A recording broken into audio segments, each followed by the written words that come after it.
top stories this evening, sponsored by Courts Bringing Value Home. GECOM says no to polling agents voting outside of their districts. Chairman votes with PPPC commissioners. Power or the people? VPAC's DORWAIN BESS calls for unity over ego. AFC leader responds as members exiting ahead of 2025 elections. And the First Lady outlines bold steps in disability inclusion at UN Convention. HGP Nightly News begins now.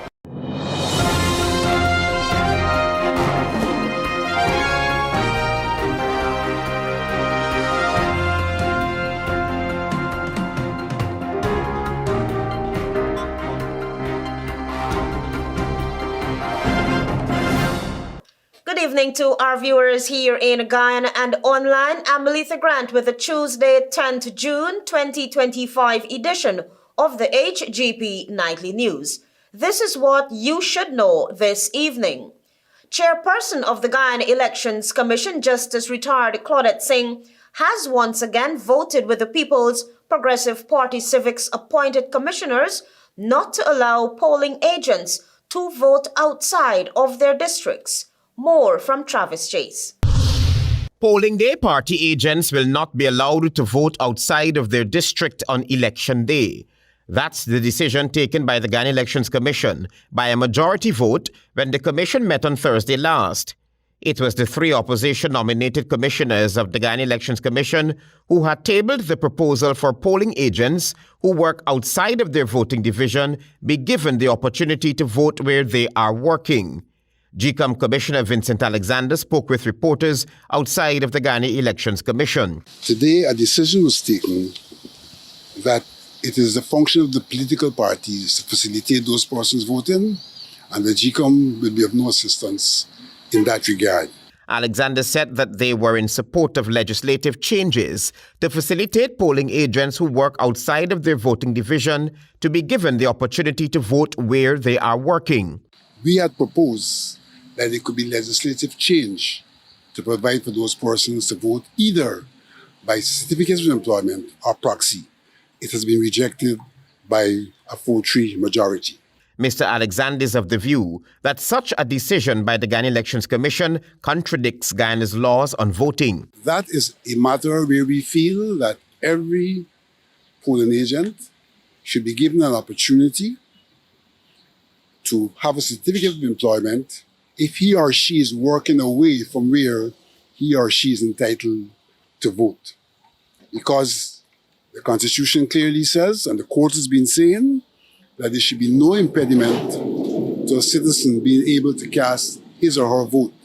So if somebody goes to work in Pomeroon who comes from West Dem, obviously they can't vote unless they have a certificate of employment. However, government-nominated Commissioner Says Gunraj said the issue was first raised in 2011 and that political parties already know that they are required to put systems in place to ensure their agents are not denied their constitutional rights. Now, this is not a new issue. This is not an issue that has come up for the first time. I understand that it's an issue that was dealt with since the 2011 elections. That notwithstanding, the Attorney General has indicated that this issue was considered and resolved by the inclusion of a facility in the amended legislation to allow for alternate polling agents. Travis Chase, HGP Nightly News. A government drunk on control to an opposition obsessed with position. Chairman of VPAC DORWAIN BESS has come out swinging, saying that it's time all political opposition parties put their egos aside. Here again is Travis Chase. Chairman of the Vigilant Political Action Committee, DORWAIN BESS, is calling on all opposition political parties to immediately put aside their ego, come together to dislodge the People's Progressive Party Civic at the upcoming polls. The tough-talking politician reasoned that with less than 90 days before elections are held, Guyana faces a deepening leadership crisis. He asserted that Guyana cannot survive another election built on egos, race baiting, and political inheritance. Because right now, today, it is not about the AFC, it is not about the PNC, it's not about the PPP, it's not about the VPAC, it's about the people. And if it's about the people, then let's put power aside for a second and just be a part of a grand coalition to govern for all of Guyana. Arguing that the People's Progressive Party Civic is tied to corruption and an unchecked abuse of power, the VPAC chairman is adamant that Guyana, now more than ever, needs a movement built on a shared purpose and true leadership, not power. So this is the time the AFC, the PNC, and all the other parties should come out and apologize to the Guyanese people and unite and be able to bring a united front that Guyana can see and stop thinking Aubrey Norton is not good enough to be the president because the young people don't like him, or Amanda Norton, the older folks don't like him. No government is governed by the president only.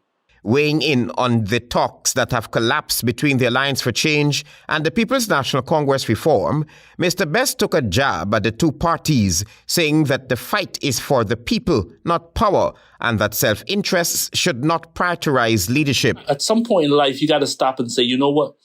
The PNC doesn't want to give us what we want today, but we'll let the nation know. We'll let the world know that, listen, we've accepted less than we were supposed to. The politician stressed that VPAC will fight to be part of the next government to ensure the resources of Guyana meet the people. VPAC is here, and we're going to fight to be a part of the next government. We don't expect to win, but we expect to be a part of the government to be able to champion the policies that we've been putting forward for the people. We don't know who the next president is going to be, but we hope that we will accumulate enough votes so we could be a part of the next government. VPAC, according to BESS, remains committed to advocating for a better Guyana, one free from the shackles of corruption and inequality. Travis Chase, HGP Nightly News. Thank you, Travis. Meanwhile, in a strongly worded statement, Alliance for Change leader Nigel Hughes categorically rejected the characterization and inaccuracies regarding his party's role in opposition unity efforts and the ongoing coalition discussions. The statement, which was posted on his Facebook page, said, quote, "At no point has the AFC demanded the presidency, nor have we insisted that our nominee must lead any coalition. Such claims are wholly false. On the contrary, the AFC has consistently advocated for a consensus candidate, one who commands broad national respect and credibility, and who represents a genuine third-party alternative to entrenched political positions," end of quote. The AFC's presidential candidate said, in fact, quote, "The AFC has proposed multiple independent and qualified Guyanese as potential consensus candidates, including former Minister of Foreign Affairs and Vice President Carl Greenidge, whose credentials and integrity are beyond approach.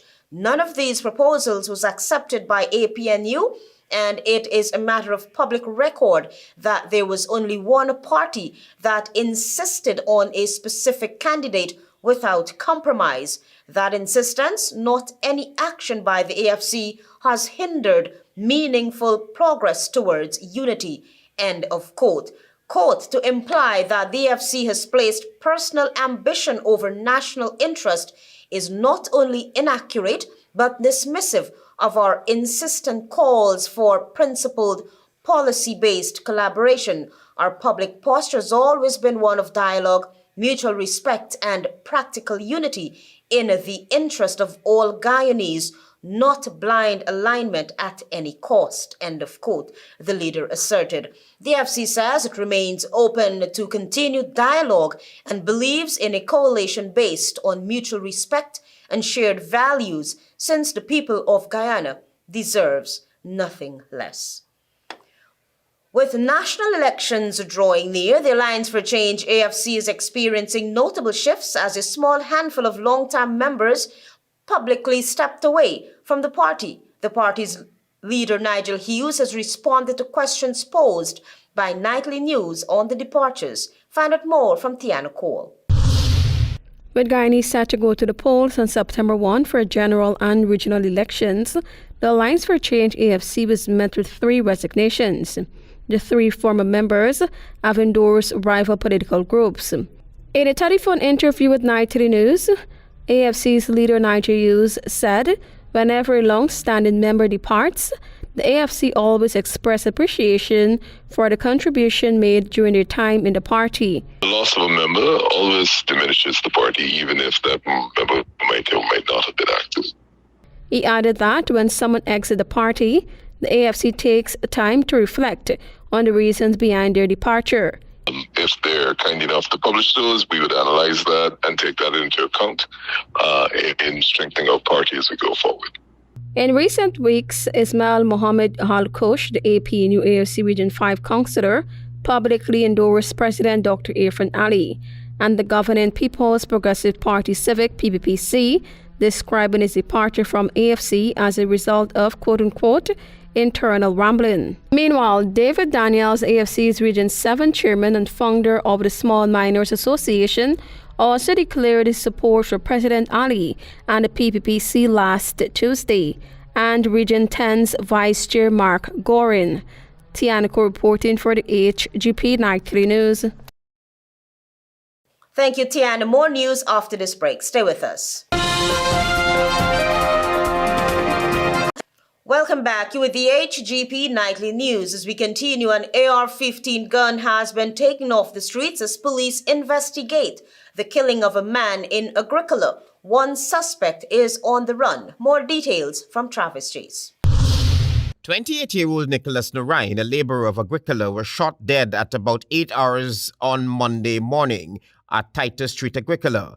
Police investigators said Narain was killed as a result of an ongoing feud. Nightly News understands that Narain, a construction worker, was shot and killed while cleaning a drain in the village.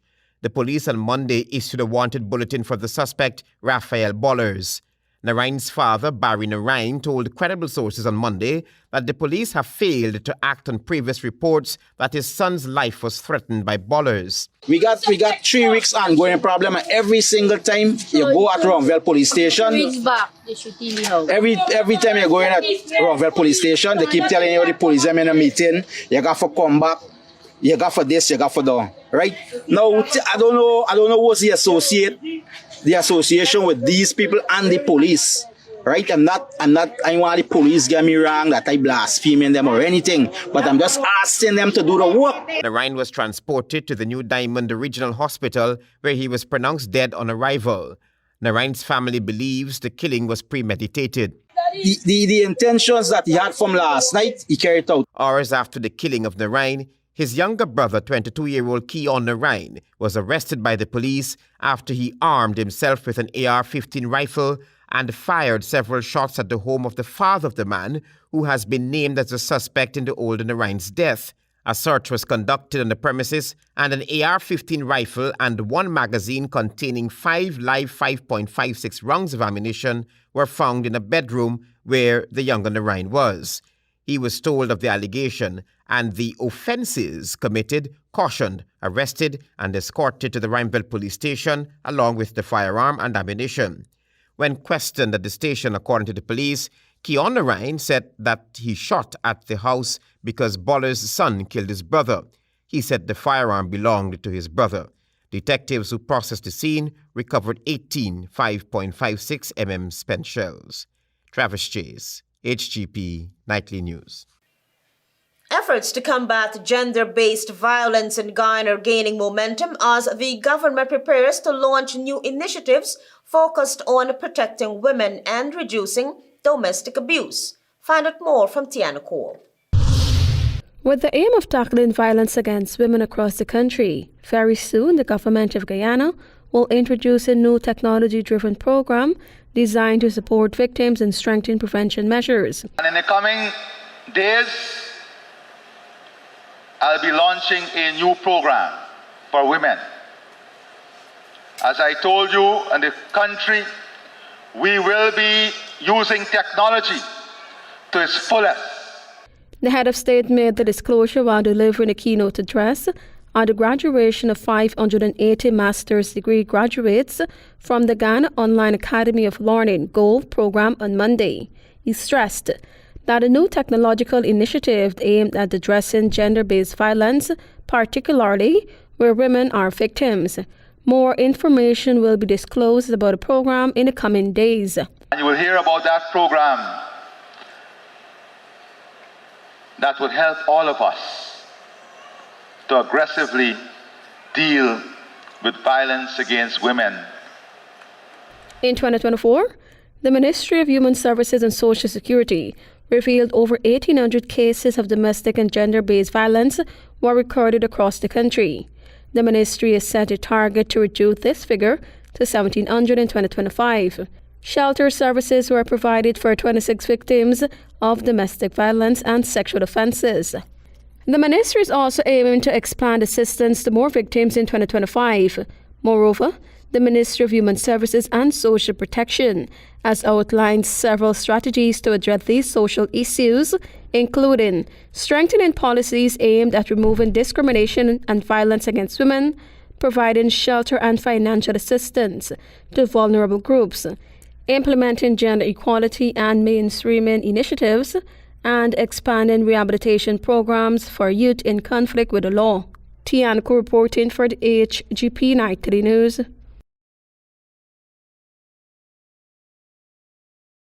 Thanks, Tiana. We have more news for you. Stay tuned. Welcome back. You with the HGP Nightly News. The Ministry of Education says it has officially concluded the national distribution of the 2025 Because We Care cash grant and school uniform and supplies grant. According to the ministry, more than 205,000 students across the country benefited from the initiative, with each child receiving a total of $55,000. The 2025 rollout saw distribution exercises conducted across all 11 education districts, totaling more than $1.5 billion. The ministry, however, did acknowledge that some parents and guardians may have been unable to collect the grant during their scheduled distribution dates.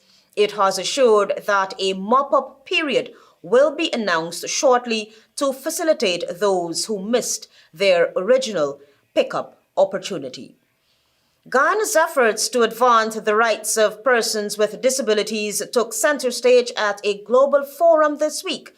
First Lady Arya Ali addressed the 18th session of the Conference of States Parties to the United Nations Convention on the Rights of Persons with Disabilities. Find out more from Tiana Cole. Guyana's First Lady Arya Ali on Tuesday addressed the 18th session of the Conference of States Parties to the United Nations Convention on the Rights of Persons with Disabilities. In her presentation, the First Lady told the forum that the convention remains the gold standard for promoting the rights of persons with disabilities in every aspect of life. She added that in keeping with its obligations under the convention, Guyana has taken decisive steps to safeguard these rights, including legislation such as the Prevention of Discrimination Act and the Persons with Disabilities Act. Provide the legal foundation to prohibit discrimination in employment, mandate rehabilitation, ensure access to free education and healthcare, and promote participation in cultural and recreational life. She further stated that the National Commission on Disability is the principal agency responsible for the protection and promotion of these rights, and that the government backs the Commission with practical support, including lifelong public assistance, employment, housing opportunities, and access to assistive devices. We recently launched the Center for Equity, Opportunity, and Innovation that currently employs scores of persons with disabilities and provide technical, vocational, and business development training. The First Lady also noted that Guyana is home to the Regional Disability Diagnostic and Treatment Center, which provides early diagnosis for children living with disabilities. The combined efforts of the Mahika Learning Lab, the Board of Industrial Training, the Center for Equity, Opportunity and Innovation, and the Open Doors Vocational Center offers free skills training for persons with disabilities. She stressed that Guyana is proud of its ongoing efforts, stating that the most effective way to give true meaning to the convention is through education, empowerment, and engagement. Tiana Ko reporting for the HGP Nightly News. Stay tuned for regional news.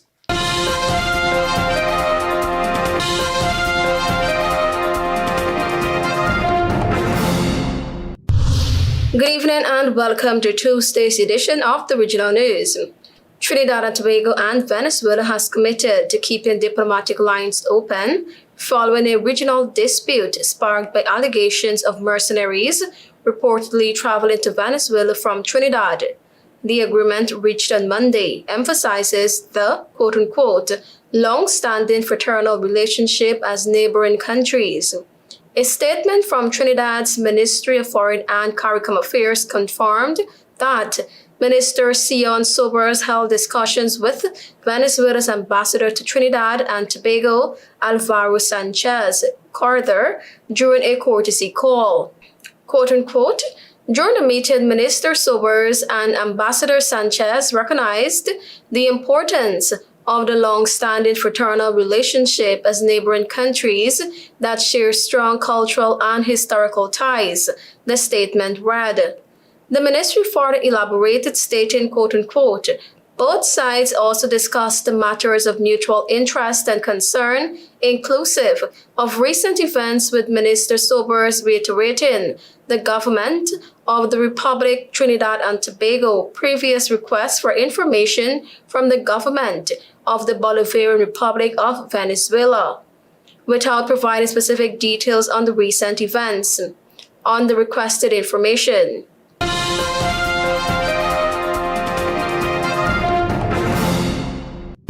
as the hurricane season officially commences, St. Vincent and the Grenadines has proactively set aside 120 million EC to bolster its response capabilities in the event of a tropical storm, announced Prime Minister Dr. Ralph Gonsalves. Dr. Gonsalves emphasized the government's consistent effort to prepare for such eventualities. Quote unquote, I always strive for us to put aside some money, he stated, while urging residents to finalize their hurricane preparations. The Prime Minister detailed the funding mechanisms, noting the contingency fund, which receives 1 percentage point of the 16% value-added tax and is governed by special laws for its expenditure. Quote unquote, we have dipped into the fund because we have the disasters. We have had COVID, Hurricane Elsa, and volcanic eruptions, Hurricane Beryl, and so forth, Gonsalves explained, highlighting past uses of the fund. Quote unquote, I always try to see if we can have about 120 million EC put aside, he added, specifying that this includes 50 million EC within the contingency fund. He further noted that with the Barbados-based CARICOM Development Bank, CDB, the country typically secures a loan after having spent money in response to a natural disaster.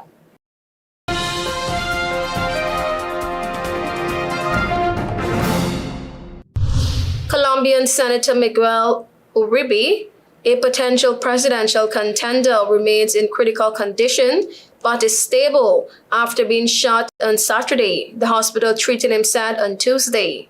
Uribe, 39, is a member of the opposition right-wing Democratic Center Party and was shot in the head as he was addressing a campaign event in a public park in the capital. Quote unquote, we continue to take the necessary actions to mitigate the impact of his injuries, the Santa Fe Foundation Hospital added in a statement, detailing that the senator remains in the ICU. This shooting, which was captured on video, have shaken Colombia, evoking the political violence of previous decades. Leftist President Gustavo Petro, who has vowed to bring peace to the country's conflict, said on Sunday he had ordered additional security for opposition leaders in response to more threats. Thank you for watching. I am Tiana Cole.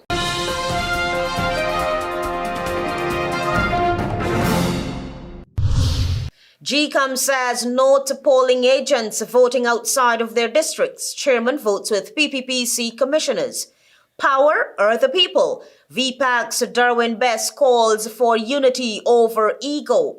AFC leader responds as members exits ahead of 2025 elections, and First Lady outlines bold steps in disability inclusion at UN convention. Those are our major headlines. For these stories and more, please go to our website. It's www.hgptv.com. I'm ALETHEA Grant. Thanks for watching.